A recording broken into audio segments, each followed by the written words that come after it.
She was a large woman with a large purse that had everything in it but hammer and nails. It had a long strap, and she carried it slung across her shoulder. It was about 11 o'clock at night, and she was walking alone, when a boy ran up behind her and tried to snatch her purse.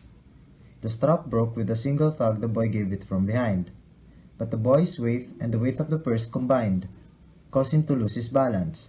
So instead of taking off full blast, as he had hoped, the boy fell on his back on the sidewalk, and his legs flew up. The large woman simply turned around and kicked him right square in his blue jeans seater.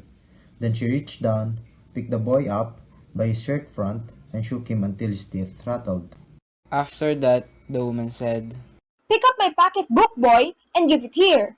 she still held him, but she bent down enough to permit him to stoop and pick up her purse.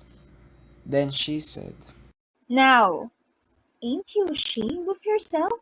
firmly gripped by his shirt front. The boy said. Yes, Sam. The woman said. What did you want to do it for? The boy said. I didn't aim to. She said. You a lie?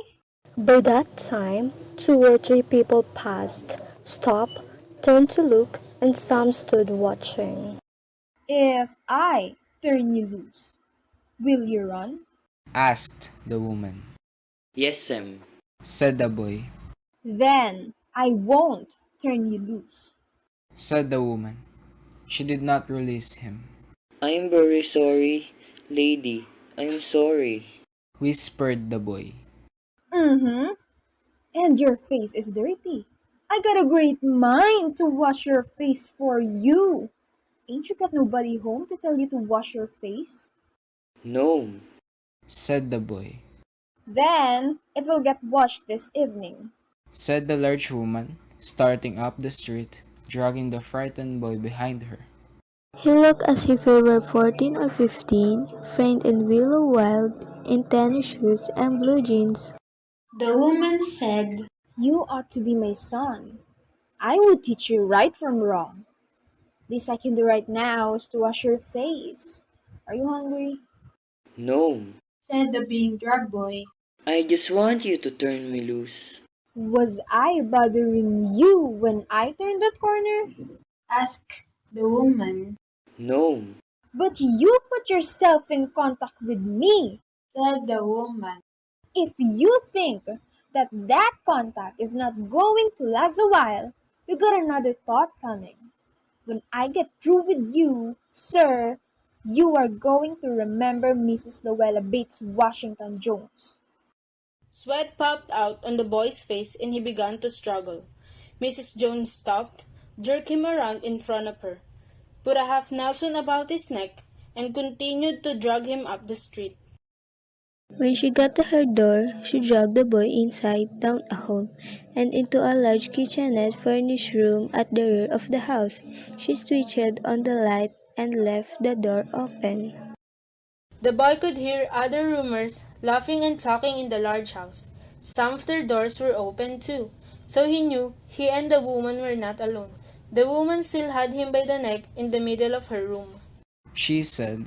What is your name? Roger. Answered the boy. Then, Roger, you go to that sink and wash your face. Said the woman, whereupon she turned him loose at last. Roger looked at the door, looked at the woman, looked at the door, and went to the sink. Let the water run until it gets warm. She said. Here's a clean towel. You gonna take me to jail? Asked the boy, bending over the sink. Not with that face. I would not take you nowhere. Said the woman. Here I am, trying to get home to cook me a bite to eat, and you snatch my pocketbook. Maybe you ain't been to your supper either, late as it be. Have you? There's nobody home at my house. Said the boy. Then we'll eat. Said the woman. I believe you're hungry, or been hungry, to try to snatch my pocketbook. I wanted a pair of blue suede shoes. Said the boy. Well, you didn't have to snatch my pocketbook to get some suede shoes. Said Mrs. Luella Bates Washington Jones. You could have asked me. Ma'am? The water dripping from his face. The boy looked at her. There was a long pause, a very long pause. After he had dried his face, and not knowing what else to do, dry it again, the boy turned around, wondering what next. The door was open. He could make a dash for it down the hall. He could run, run, run, run, run. The woman was sitting on the daybed. After a while, she said, I were young once, and I wanted things I couldn't get. There was another long pause. The boy's mouth opened. Then he frowned, but not knowing he frowned. The woman said, Mm-hmm. You thought I was going to say but, didn't you? You thought I was going to say, but I didn't snatch people's pocketbooks. Well, I wasn't going to say that. pause, silence. I have done things too, which I would not tell you, son, neither tell God, if you didn't already know.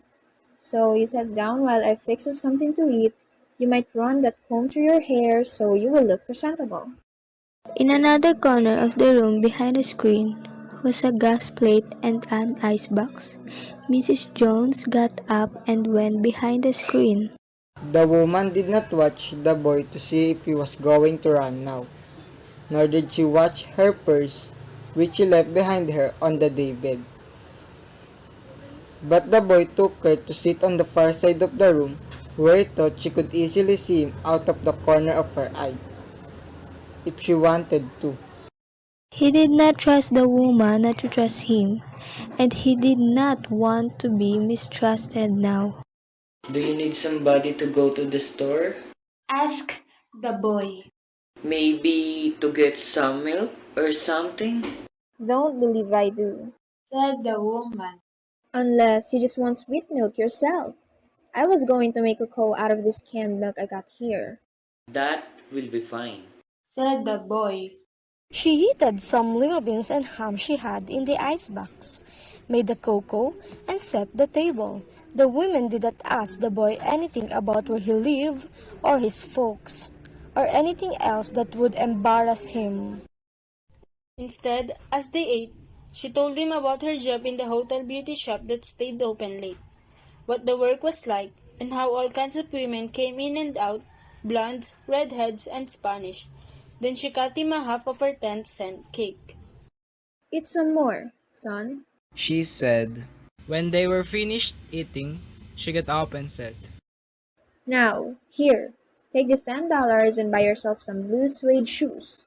And next time, do not make the mistake of latching onto my pocketbook nor nobody else's. Because shoes come by devilish like that will burn your feet. I gotta get my rest now. But I wish you would behave yourself, son, from here on in. She led him down the hall to the front door and opened it. Good night. Behave yourself, boy. She said, looking out into the street.